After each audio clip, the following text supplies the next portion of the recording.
Welcome to Immigration Quicktake. This is Ellie Rutledge with the American Immigration Lawyers Association.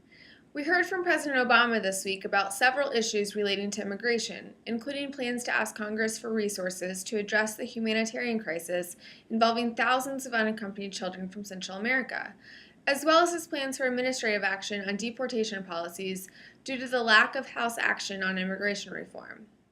Here with us to discuss the President's announcement and tell us a bit more about what it means is Leslie Holman, President of AILA. Leslie, thanks for joining me. First off, what is President Obama requesting of Congress in relation to the surge of unaccompanied children at our southern border? The President has asked Congress to do several things.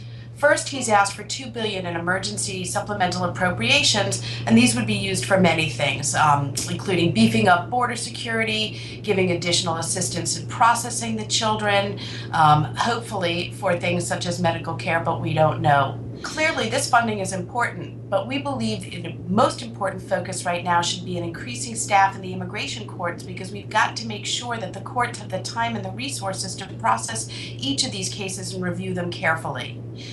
It's also really important that the children have access to counsel. We know that in an asylum proceedings, counsel is an absolute important factor to the success of an application, and so too will it be here. The President needs to determine a strategy of how they're going to deal with these children and how to offer them refuge until the countries they come from can offer them safety. And right now, that's just not the case. What are you most concerned about in this request?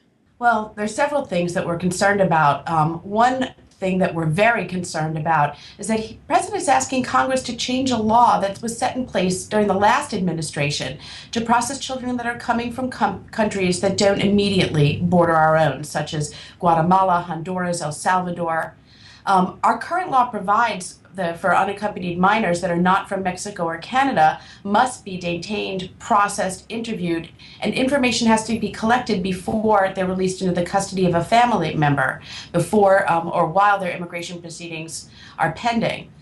Anything that changes this law that would fast track these deportations would lead to the lack of due process, and clearly that's plainly wrong. It's something that we have discussed with the government several times, and we will keep stressing.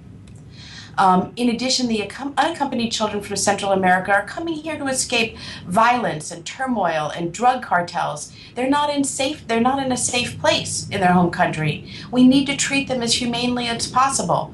Our country was founded upon the principle that we're going to protect people, and we've got to continue to do so, especially children. AILA will continue to spread the message, and we need your help. We are encouraging our members to do the same to help us spread this message by writing letters to the editor, engaging in community outreach, engaging in advocacy, and doing whatever they can to get this word out to the government and the public at large to know that we care about these children and these children must be protected. Thanks, Leslie. What else did the President talk about? Well, Ellie, he focused on the lack of House action to bring about immigration reform, and he expressed his disappointment that it didn't happen. We certainly share in that. He did say he plans to move forward with some sort of administrative action this summer. While we don't know what that's going to bring and what he's going to put on the table, we, as well as many advocates and coalition partners, are hoping to see some sort of affirmative relief, such as a deferred action program for parents of U.S. citizen children, and similar helpful forms of relief. Essentially, we're going to need to be watching this summer to see what he puts on the table. We will continue to update our members about it, and hopefully we're going to see something positive. Thank you, Leslie, for joining us. For the rest of you, please stay tuned for more updates from the American Immigration Lawyers Association.